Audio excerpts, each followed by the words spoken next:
तो स्वागत है दोस्तों फिर से आप लोग का। मैं इस बार कुछ अच्छे क्वेश्चंस लेके आया हूँ। इस क्वेश्चन को लेने का मकसद क्या है वो भी आपको समझ में आ जाएगा, क्योंकि मैं जो क्वेश्चंस लेके आता हूँ ना उनके पीछे कुछ ना कुछ मकसद होता है मेरा, जो मुझे पूरा करना होता है। इस क्वेश्चन में मेरा एक मकसद है, देखना है वो पूरा हो पाता है कि नहीं हो पाता है। ठीक है, तो 100 वोल्टेज का डीसी सोर्स है। अब आप सोचो कि भाई एक ही चैप्टर में डीसी कैसे आ गया। मैं कहा भाई है तो है, मैं क्या कर सकता हूँ। तो क्वेश्चन आया हुआ जेईई मेंस में। अब क्वेश्चन आएगा तो भाई एसी डीसी तो कुछ भी कर सकता है ना। अब ये तो नहीं बोल सकते कि चैप्टर एसी का था डीसी कैसे आ गया। तो 5 एम्पियर का करंट फ्लो कर रहा है डीसी वाला। ठीक है, अब एसी सोर्स लगा दिया, 200 वोल्टेज पीक वैल्यू। देखो यहाँ कितना अच्छे से लिख दिया कि पीक है। नहीं लिखता तो हम आरएमएस मान लेते। तब इंडक्टर को इंडक्टिव रिएक्टेंस दे दिया, तो कितना पावर रजिस्टर ने अब्जॉर्ब किया। अब देखो पावर डिसिपेटेड बोला है। अब पावर डिसिपेट होने के लिए भाई रजिस्टर तो चाहिए। क्वेश्चन में कहीं रजिस्टर दे रखा है? नहीं दे रखा है। तो हमें कैसे पता चला कि रजिस्टर है? क्योंकि पावर डिसिपेटेड, पावर का डिसिपेट होने का मतलब है जो पावर जो है ना गर्माहट के रूप में हीट के फॉर्म में एब्जॉर्ब होकर कहीं ना कहीं हवा में छोड़ रहा है, जो कि काम कर सकता है एक रजिस्टर। क्योंकि पावर डिसिपेट तो रजिस्टर ही में हो पाएगा, और यहाँ पे कहीं है नहीं। तो हम क्या करेंगे, पहले हम सोचेंगे कि भाई डीसी सोर्स लगा दिया, एसी तो बाद में लगाया। पहले डीसी लगा दिया 100 वोल्ट का, और डीसी करंट बहा 5 एम्पियर का। ठीक है, अब देखो डीसी सोर्स लगाने के डीसी करंट बह रहा है 5 एम्पियर का, यानी कि जो इंडक्टर जो है ना वो प्रैक्टिकल इंडक्टर है। अब भाई ये बोलोगे भाई क्वेश्चन में कहाँ दे रखा है, हम कैसे मान ले।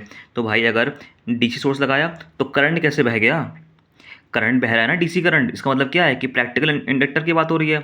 आइडियल होता तो हो ही नहीं पाता। प्रैक्टिकल इंडक्टर जिसका इंटरनल रेजिस्टेंस है आर। अब डीसी सोर्स लगा दिया, डीसी करंट बह रहा है। अब हमें पता है कि भाई स्टेडी स्टेट की जब हम बात करते हैं ना, जैसे क्वेश्चन में कहीं लिखा हुआ है कि हम 1 सेकंड पे हैं, 2 सेकंड पे हैं, 3 पे हैं कि 4 पे हैं, कि कौन से टाइम टाइम की बात कर रहे हैं, वो तो कहीं लिखा नहीं है। तो एज्यूम कर वो हम लोग मान के चलेंगे भाई, हम करके चलेंगे ये चीज़ कि टाइम जो है ना वो स्टेडी स्टेट पर है, यानी कि इन्फिनिटी। स्टेडी स्टेट पे क्या होता है, इंडक्टर हो जाता है शॉर्ट सर्किट और कैपेसिटर हो जाता है ओपन सर्किट। जब आप बीटेक करोगे, ये जब भी आप आगे जाके इंजीनियरिंग करोगे ना, तो सब ये चीज़ ना फ्रीक्वेंटली देखोगे ट्रांजिएंट नेटवर्क थ्योरी में, अगर आप ट्रिपल ई जैसे ब्रांचेस से अगर आप बीटेक करते हैं तो, कि स्टेडी स्टेट पे inductor short circuit, capacitor open circuit हो जाता है। मान लो इंडक्टर हो गया शॉर्ट सर्किट, यानी कि इंडक्टर का जो वोल्टेज है वो हो गया फिर 0 वोल्ट। तो 100 का 100 वोल्ट आ गया फिर रजिस्टर के लॉस के इसके इस आसपास। ठीक है, तो रजिस्टर कितना होता है V/I 100/5 20 ओम, यानी कि इंटरनल रेजिस्टेंस जो है वो भाई 20 ओम है। कैसे निकाला भाई, इंडक्टर जो है ना वो शॉर्ट सर्किट हो गया, वो जो यहाँ पे लगा हुआ है इसे कर दो शॉर्ट। ठीक है, तो पूरा का पूरा 100 वोल्ट आर के क्रॉस आ गया, और आर से जो करंट बह रहा है वो है 5 एम्पियर। आर कितना होगा V/I, वोल्टेज बाई करंट।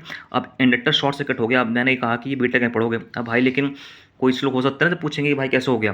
तो देखो भाई थोड़ा सा ऑफ टॉपिक चलते हैं, कैसे हो गया। अब हमें पता है अपने ईएमआई जो क्लास 12th का चैप्टर है, 12th का चैप्टर ईएमआई में आपने पढ़ा होगा, वीएल होता है L/dt, और इंडक्टर जो चार्ज होता है in the form of current EL equals to half LI²। अब मैं बात कर रहा हूँ स्टेडी स्टेट का, यानी कि T इक्वल्स टू इन्फिनिटी की बात कर रहा हूँ। स्टेडी स्टेट में क्या होता है, जब इंडक्टर चार्ज हो रहा है तो उसका करंट बढ़ रहा है बढ़ रहा है बढ़ रहा है, बढ़ते बढ़ते एक मैक्सिमम वैल्यू को अचीव कर लेगा। तो जब वो अपने मैक्सिमम वैल्यू को अचीव कर लेगा तो कुछ ना कुछ कांस्टेंट वैल्यू हो जाएगी। अरे भाई कांस्टेंट वैल्यू हो जाएगी ना, मैक्सिमम वैल्यू कितनी होगी वो तो मुझे नहीं पता, लेकिन मुझे इतना पता है कि वो वैल्यू कोई ना कोई कांस्टेंट वैल्यू हो जाएगी। अब आईएल मैक्सिमम हो सकता है 5 एम्पियर हो, 6 एम्पियर हो, 7 एम्पियर हो, 8 एम्पियर हो, मतलब कांस्टेंट ही है ना भाई, कुछ ना कुछ तो होगा, कांस्टेंट होगा। तो वोल्टेज कितना होगा L/dt। अब आई की जगह पे आप कोई कांस्टेंट वैल्यू को पुट कर दोगे तो उसका डिफरेंशिएशन हो जाएगा जीरो, यानी कि जो वोल्टेज है इंडक्टर के क्रॉस स्टेडी स्टेट पे वो हो जाएगा 0 वोल्ट, यानी कि शॉर्ट सर्किट। जब मैं डीसी ट्रांजिएंट की बात कर रहा हूँ, जब मैं डीसी सोर्स लगा रहा हूँ, ना कि एसी। क्योंकि जब आप एसी की बात करोगे तब ऐसा नहीं होगा, लेकिन डीसी में ऐसा हो जाएगा, क्योंकि डीसी में कांस्टेंट वोल्टेज है। तो वीएल कितना होगा L/dt। तो आई कितना हो गया, कांस्टेंट हो गया, मैक्सिमम वैल्यू को अचीव कर लिया तो 0 वोल्ट आ गया। उसी तरीके से कैपेसिटर में आप ऐसा वो करोगे ना भाई, आई सी की तो C/dV/dt, और एनर्जी हो जाएगा हाफ CV² से। तो करंट उसको ओपन सर्किट हो जाएगा, यानी कि करंट 0 एम्पियर आ जाएगा। वो कैसे आप खुद निकालना, कि जब इंडक्टर की बात करते हैं तो स्टडी स्टेट पर शॉर्ट सर्किट होता है, कैपेसिटर होता है ओपन सर्किट, वीएल इन्फिनिटी होता है 0 वोल्ट, और कैपेसिटर केस में हो जाता है 0 एम्पियर, यानी कि वो ओपन सर्किट की तरह बिहेव करता है और ये शॉर्ट सर्किट की तरह। चलो अपने क्वेश्चन वापस आओ। अब इंटरनल रेजिस्टेंस 20 ओम निकाल दिया, एल निकाल दिया, 20 क्वेश्चन में दे रखा है। अब एसी सोर्स दे रखा है। अब देखो क्वेश्चन में ध्यान से पढ़ो, क्वेश्चन में क्या लिखा हुआ है कि 200 वोल्टेज जो है ना वो पीक वैल्यू है, यानी कि साइन कॉस से पहले जो भी लिखा रहता है वो क्या होता है, मैक्सिमम वैल्यू। तो साइन कॉस से पहले जो भी लिखा रहेगा वो क्या होगा, मैक्सिमम वैल्यू। तो ये 200 होगा, ये √2 नहीं होगा, इसे आप √2 को हटा दीजिएगा। ठीक है, ये 200 साइन ओमेगा टी है, कोई क्वेश्चन लिख दिया क्यों मैक्सिमम वैल्यू है। ठीक है, ये √2 यहाँ पे नहीं आएगा। ठीक है, समझ जाइएगा, 200 साइन ओमेगा टी। आई कितना होता है, वोल्टेज बाई इंपीडेंस। अब इंपीडेंस कितना होगा, अब तो यार वही हो गया जो इतने समय से हम लोग पढ़ते आ रहे हैं। मेरी 10वीं वीडियो है इसी, मैंने 10 वीडियो बना दिया।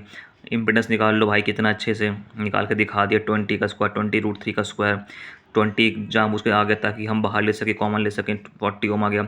अब tan theta XL minus XC by R, भाई एक्सी तो है नहीं, तो आर एल सर्किट है, tan थीटा निकाले √3।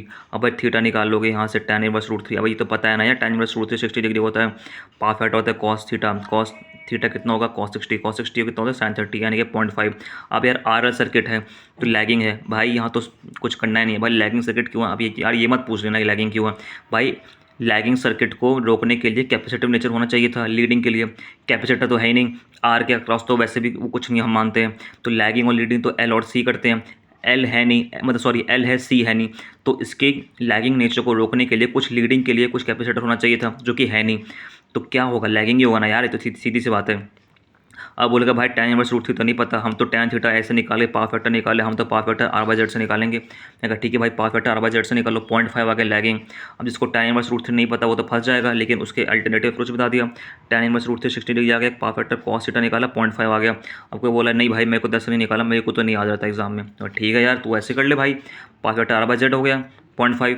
अब पावर कितना वो सप्लाई करेगा, जितना पावर वो सप्लाई करेगा उतना पावर को अब्जॉर्ब कर लेगा। अब ये भी चेक कर लेते हैं कि जितना पावर वो सप्लाई कर रहा है कि उतना अब्जॉर्ब भी कर रहा है। पहले हम निकालेंगे वो करंट कितना होगा, वोल्टेज बाई इंपीडेंस। अब देखो क्वेश्चन में लिखा था कि 200 वोल्टेज जो है वो मैक्सिमम वैल्यू है, यानी कि फिर से वही बात जो मैं हमेशा ये बोलता रहता हूँ कि वोल्टेज का मैक्सिमम यूज़ करोगे तो करंट का मैक्सिमम आएगा, वोल्टेज का RMS यूज़ करोगे तो करंट का RMS आएगा।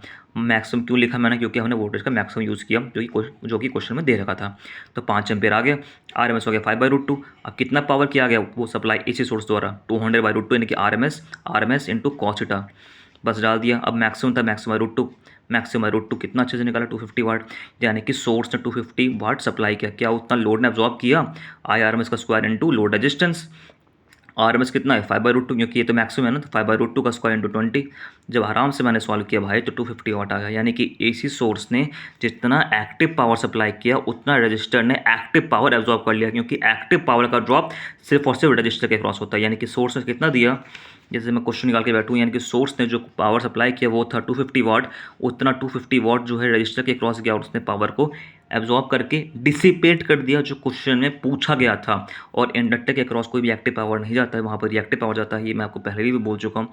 बस याद रखना कि साइन कॉस से पहले जो भी होता है वो मैक्सिमम होता है। क्वेश्चन में 200 लिखा था तो √2 मैंने इंटू ये √2 नहीं है इधर, 200 होगा, ठीक है, 200 साइन ओमेगा टी, बाकी पूरा कैलकुलेशन सही है। थीटा आप यहाँ से निकाल सकते हो, tan इनवर्स √3। भाई किसी को याद नहीं रहता है तो कोई बात नहीं भाई, पावर फैक्टर r/z कर लेना। सीरीज LCR सर्किट में पावर फैक्टर r/z ही होता है, कुछ अलग होता है लेकिन वो बीटेक में पढ़ोगे, जो कि यहाँ पे आपको जानने की जरूरत नहीं है, तो मैंने वो लिखा नहीं है। जितना पावर सप्लाई किया गया उतना लोड एब्जॉर्ब कर भी रहा है, चेक भी कर सकते हो, नहीं चेक करोगे भाई तो आपकी मर्जी। आप यहाँ निकाले 250 वाट निकाल के आंसर आगे लिखो, आगे बढ़ जाओ, क्यों निकालोगे फालतू में। ये तो मैंने आपको निकाल कर दिखा दिया कि सर्किट कितना ब्यूटीफुली एक्सप्लेन किया जा सकता है, उतना मैंने कर दिया। क्वेश्चन में जितना एक्टिव पावर वो सप्लाई कर रहा है, लोड उतना उसको अब्जॉर्ब कर रहा है। लोड का मतलब रजिस्टर है, क्योंकि एक्टिव पावर का ड्रॉप सिर्फ रजिस्टर में होता है, ना कि इंडक्टर में। 250 वाट सप्लाई ने दिया, 250 वाट रजिस्टर ने अब्जॉर्ब कर लिया और उसको डिसिपेट कर दिया हीट के फॉर्म में, तो सर्किट पूरा हो गया वैलिड। तो बस मेरे क्वेश्चन को लेने का मतलब यही था कि मैं आपको प्रैक्टिकल इंडक्टर और थोड़ा सा स्टेडी स्टेट के बारे में थोड़ा सा ज्ञान दे सकूं, जहाँ से देख सकते हो कितना अच्छे से मैंने लिखा है, ताकि आपको समझ में आ जाए। क्वेश्चन JEE मेंस का भी आया हुआ है। तो चलो मिलते हैं अगले किसी वीडियो में, तब तक के लिए गॉड ब्लेस यू ऑल। मिलते हैं भाई, बाय बाय।